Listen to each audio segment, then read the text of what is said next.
you also have said, following on from that very point about how we understand narratives, that because of this, anti-Semitism always comes with a moral critique. Can you elaborate on that? Well, sure. Yeah, no, it's actually amazing. I always say this to people: anti-Semitism is not as simple as many other hatreds. Right? Other hatreds are typically dislike of the unlike. Now, there are people who look at Jews, think they're different, and dislike them. That exists, as exists with so many other hatreds in the world, and we've got to get past all these hatreds, right? But anti-Semitism, most people who suffer from anti-Semitism or anti-Jewishness don't consciously think they're anti-Jewish. That's what I was saying before. It's amazing. I think a lot of the biggest hatreds, guys with this irrational, livid, raging hatred of Israel, like put Jeremy Corbyn or George Galloway or any of these guys on a lie detector test, they probably would genuinely say, I'm not an anti-Semite, and pass, right? They're not conscious. Everyone can look at them and go, but you're obsessed with Israel. You have to demon. It always starts with Jew demonization. Right? If you're finding yourself with anger and hatred and finding that the worst possible words of your culture and civilization are being thrown by your brain at the Jew, and if you're honest in the deepest place of your heart, you have a hatred of Israel and have had it that's not parallel to anything similar. So, for example, you might say, I hate occupations and Israel's occupying the West Bank, right? Do you hate Turkey's occupation of northern Cyprus with the same venom and rage? Oh, no, that's different, but. Then you're probably suffering from anti-Semitism. I hate it because there's civilian casualties. Do you hate all the other conflicts with more civilian casualties? Oh, And then they come up with, oh no, but this is one that the West is backing. Oh, right. So that's why in Turkey, nobody's protesting against it, right? Oh, no. And that's why you got on the streets and protested when America and Britain were bombing ISIS and civilians dying in Mosul.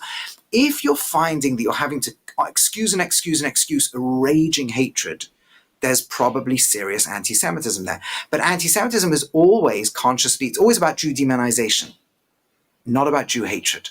The Jew becomes the demon, and whatever society decides is demonic, it will find the dark hatred parts of society will find ways to link it to the Jews, however spurious and however much you have to reinterpret words. Shall we reinterpret apartheid? Because apartheid means blacks in South Africa can't vote, can't sit on the same benches, can't go to the same universities. And in Israel, everybody can. Lots of parts of the Middle East, they can't, by the way. But in Israel, they can. No, but there's an income inequality. Okay, so has the whole world got racial and other income inequalities. That's Israel's working really hard to try to sort out. No, but there's an occupation. Okay, a different legal system. By international law, you're not allowed to impose your legal system, right?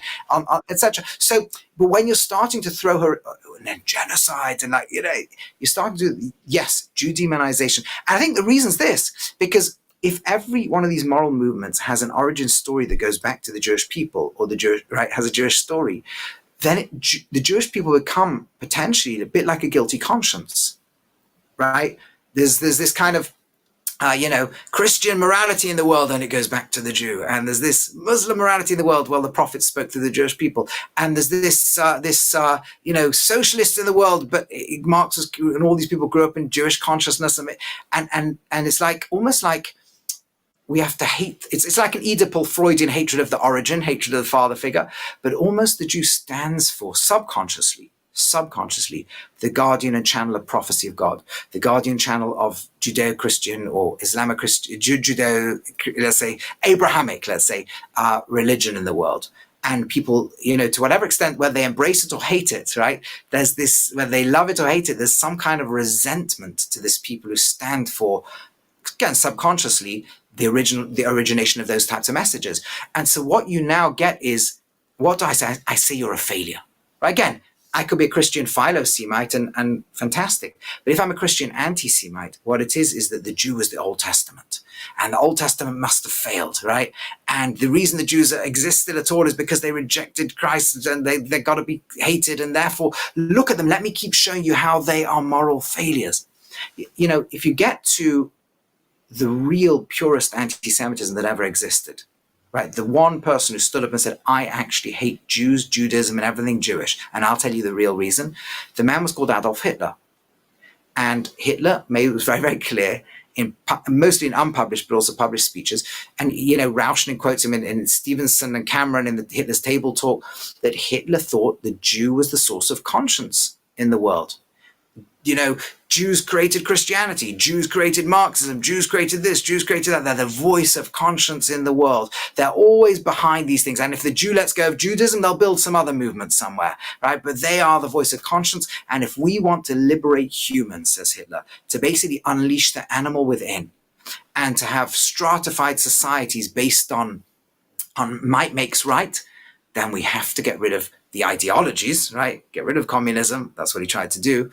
According to many, he had a plan after the war to get rid of the church even, right?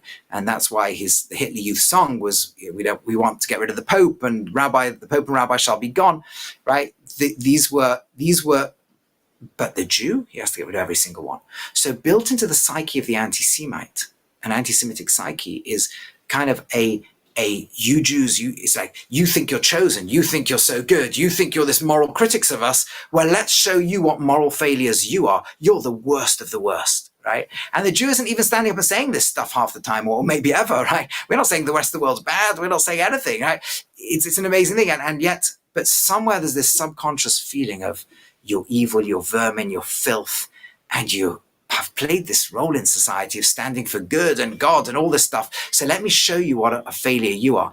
And if deep in the subconscious of some parts of the Western world is this almost this like almost this psychology of self-hatred of I'm a moral failure. No, it's you, right? You're making me feel that way. This guilty conscious voice, it's the Jew. Let me show the Jew how evil the Jew is. So there's these complex things going on, but at the end of the day, I think it's an unavoidable part of the fact that in the consciousness of all these movements is a Jewish origin story, and a Jewish origin story that ultimately goes back to the Jew being the messenger of God and godliness in the world. And again, that will produce philo-Semitism, that will produce deep, subtle, but very deep anti-Semitism. Although if it's trying to rid ourselves of conscience or not hold conscience and morality in any esteem, then why would you need to say the Jew is evil? You could say the Jew is, yeah, you might not be evil, but I want to be evil. I don't care about good and evil. Yeah, but you can't avoid conscience. Conscience sits inside our brain, right? So if I feel guilty about something, I need to find out either I rectify myself or I look out there in the world and say, who are the evil people who are making me feel guilty? But Hitler's explicitly saying, I'm not, well, if Hitler can't ignore conscience too, he's basically saying, well, that voice is bothering me and I want to be rid of it. That's what he's saying. Well, Hitler says something else. Hitler says, I want to be an animal. We could have stratify the world. We could have a social Darwinism, right? Might make right, let the Aryans rise above others. Why are the weak still being treated equally in the world? Because of all these moral ideologies going around, right? And we can make the world a more animalistic and better place. If only we could free this voice of conscience, let's go and kill the Jew. And so let's say in the case of Christianity, where they're still trying to have some kind of moral code. So what is it that's so appealing to them there that they have to? I know that you need to deal with Jews in order to make sense of your own ideology, but what is it that's drawing people to other ideologies? Okay, so one second. First of all, let's be very clear, very, very clear. As Jews, we've suffered a lot under Christianity, right? We did. But that's not the same thing as saying all Christians hate Jews or all Christians have hated Jews. No, right? It's very, very important. And I think Christianity is a very interesting example of many Christians looked back and saw the Jew as the conduit through which we grew and we became, to some degree, with universalizing Jewish ideas that God first revealed to the Jew. And there's a love that's created in that sense. There's something very, very powerful. And to this day, many of the strongest supporters of Jews in the world and of Israel are Christians, right? And I think there's a very good reason for that.